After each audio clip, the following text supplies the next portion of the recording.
Hello, I'm Ken Robinson, and it's a real pleasure to be asked to say a few words at the beginning of today's event. I've given a lot of talks at the TED conference. I imagine some of you have seen them. I did the first one in 2006, and it was about the importance of creativity in education. And I was at an event recently in Grand Valley State University in Michigan, and I had lunch there with some of the faculty. Over the lunch, one of them said to me, "You've been at this a long time now, haven't you?" I said, "What's that?" And they said, "Trying to reform education." I said, "I have, yes, that's right." He said, "What is it, 7 years now?" I said, "How do you mean 7 years?" He said, "Well, since that TED talk." And I said, "Well, yes, but I was alive before that. This is a blip." Well, Artswork is the evidence of how long I've been involved in these issues, as have so many other people, many of you I'm sure who are in the room today. Artswork's been going now for over 25 years, and it built on a very long tradition of the promotion and facilitation of the arts, not just in schools, but in the lives of young people more generally. We're really driven by several convictions here. One of them is that creativity isn't some eccentric feature in the lives of just a few people, that if you're a human being, creativity comes with the kit. Our lives are creative. We compose our lives through a constant process of improvisation. Life isn't linear, it's organic and highly diverse. And so are our talents. I tweeted recently, I think we should know this, I am at the leading edge of cool here in Los Angeles in the 21st century, and I tweet from time to time. I tweeted the other day, and I asked people if they could give me a brief summary of their lives in 144 characters or less.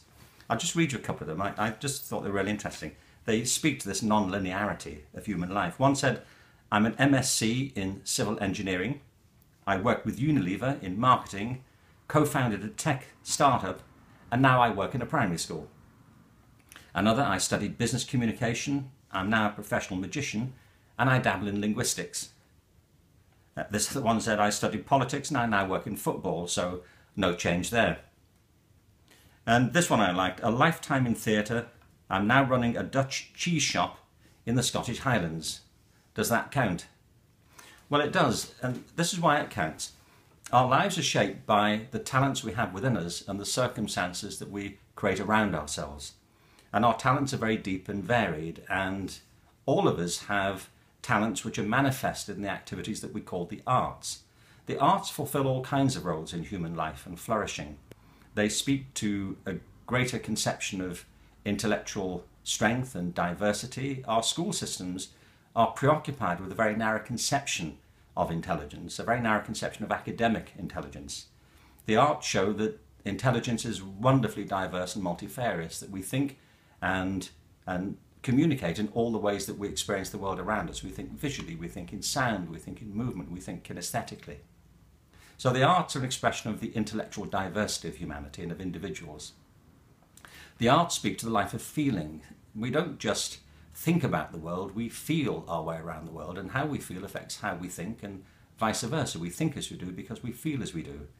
There was a wonderful book by a psychologist called James Hemmings many years ago. It was called The Betrayal of Youth, and he referred to what he called in that book the Oxford psychosis. He was building on studies of the emotional lives of high-flying Oxford undergraduates.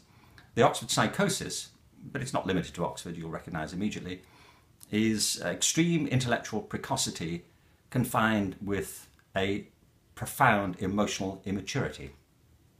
Well, it's a lethal combination, as you can see, and of course many graduates from Oxford go on into government, and we can see the evidence of the psychosis there very often.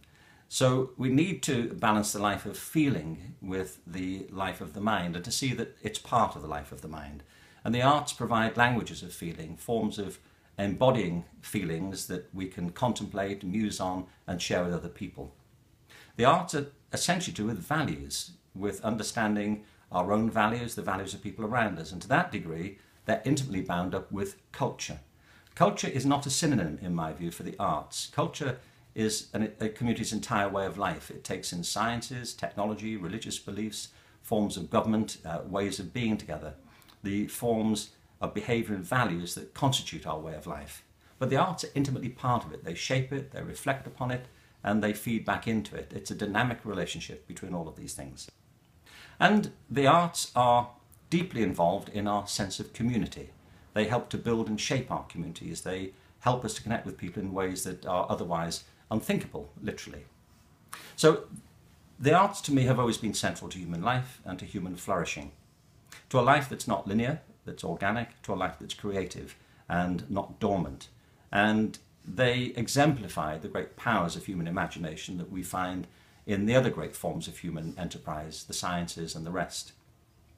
It's a great irony to me that we keep having to defend the place of the arts. It's where Artswork began.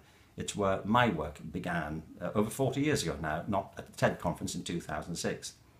And it's been driven always by a belief that we have hidden talents, hidden depths, and if we can find them, our lives take on a different character. Artswork has demonstrated that many times with countless young people over a very long period. I was in Brisbane recently. I was looking at a group of Irish dancers, and these were wonderful kids doing a fantastic performance. And you think, well, if they'd never come across that dance form, that music, or work with the teachers who could help them understand it and gain control of it, they would live their whole lives not knowing those talents lay inside them. And the job of great teachers here, you know, is twofold. It's to help students learn the skills involved, but it's also to help them hear the music around them and the music inside of them. And part of the role of advocacy here is to help policymakers who sadly sometimes seem tone deaf to that sort of music. I'm just delighted that this group has come together today to debate the issues here, to debate the way ahead, and to develop and implement strategies for the further development of the arts in the longer term. I really want to urge you to recognise this is of deep importance, not peripheral importance, of deep importance to our children, to our young people more generally, and to the life and vitality of our communities. I really feel this work couldn't be more important, and the conversations you're having today have tremendous significance. Thank you again for the invitation to say a few words at the start of today and to offer you my very best wishes for the success of the conversations and for the very important work that you're involved in.